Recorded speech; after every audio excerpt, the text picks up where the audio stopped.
Ciao ragazzi, benvenuto sul mio canale.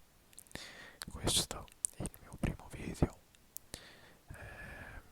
Ho fatto questo canale perché voglio parlare e fare le cose che mi incontrare nella vita. Voglio parlare delle cose che mi piace, le cose che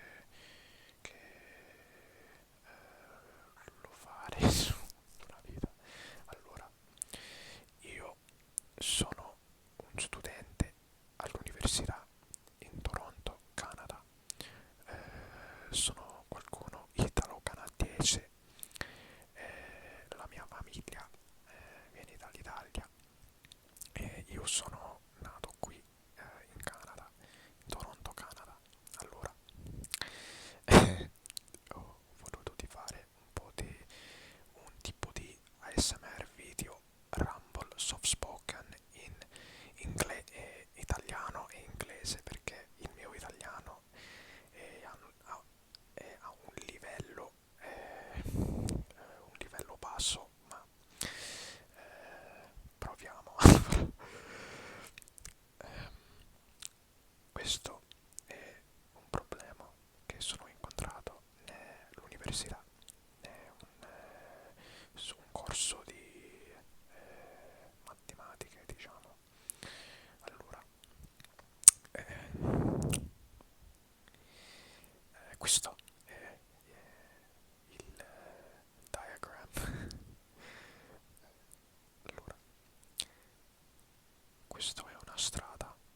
Che bello, che bella strada questo. Allora, qui c'è punto A, B, Y e Z. Devo,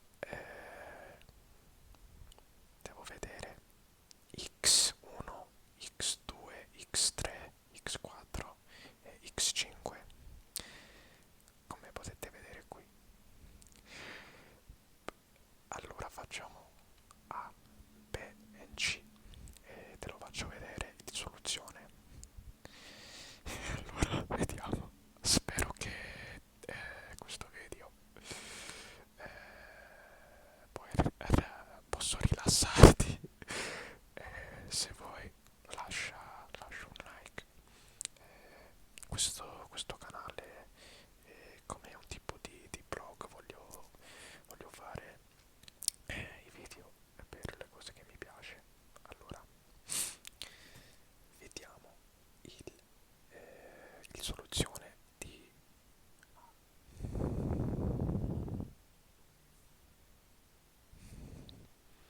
allora qui, scusami, qui. Allora, questa soluzione voglio fare in inglese. Se non capire l'inglese, chiudi gli occhi e rilassare. Spero che posso rilassarti se non capire inglese. Ma allora, so, consider the following system. You have A, B, Y, and Z. So, if you remember from the diagram, A, there was an arrow going in and it had 300, and coming out of A was x1 plus x2. Going into B was x1 plus x3, and coming out was 150 plus x4. Going in was 200 for y, and coming out was x5 plus x3. Going into z was x4 plus x5, and going out was 350. So, if you want to collect like terms, what you want to do is try and get all of the variables on one side and all of the constants on another side. So doing that, for A we can get negative x1 minus x2 equals negative 300. For B we can get x1 plus x3 minus x4 equals 150. For y we can get negative x5 minus x3 equals negative 200. For z we can get x4 plus x5 equals 350. You could arrange it like this. Or, as you can see, we've created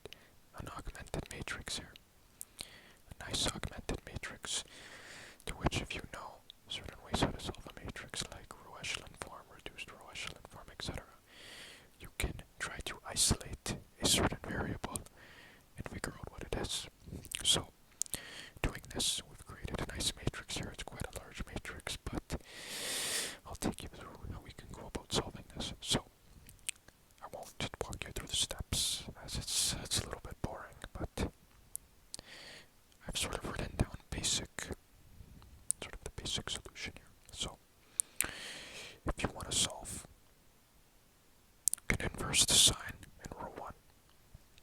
So, row 1, we're talking about, of course, the first row. So, we have two negative ones, so we'll turn those two positive.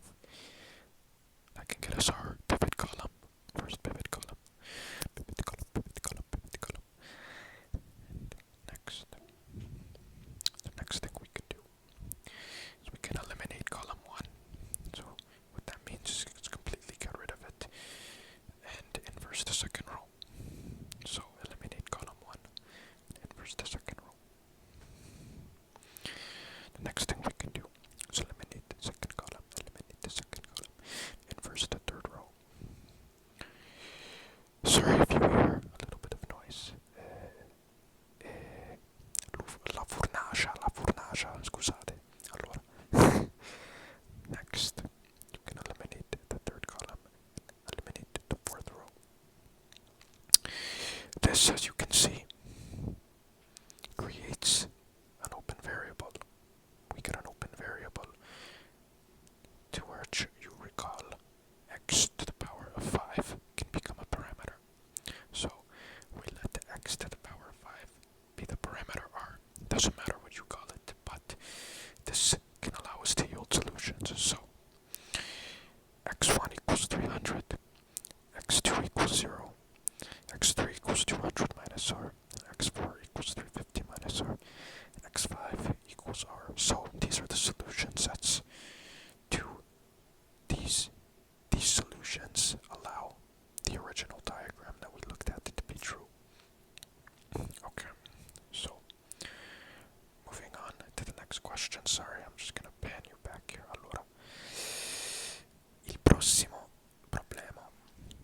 We have to find the traffic flow when x2 equals 200 and x3 equals 50. So pretty much it's telling us what x2 and x3 equals. We just have to plug it in and see what it is. So let's take a look. Traffic flow. So we know when it says traffic flow, in this situation it's going to mean everything added together because it's talking about the total. So it gives us here, it told us what x2 and x3 equal. So you can get from our original solutions, we know that x2 is now going to equal 200, x3 is going to equal 50. So if x3 equals 50, we must know that it has to be, r has to be a number that makes 200 minus r 50. Right? So 200 minus r equals 50. This tells us that r has to equal 150. So now we know what r is. So we can plug in all of our values and we find out that the total traffic flow is 900. Number C. It tells us that the traffic flow, find the traffic flow when x2 equals 150 and x3 equals 0. So, again, we know that 200 minus r has to equal 150. Okay. So, or sorry, we're knowing that r equals 0. So that means that r must equal to 200 because it tells us here that x3 is 0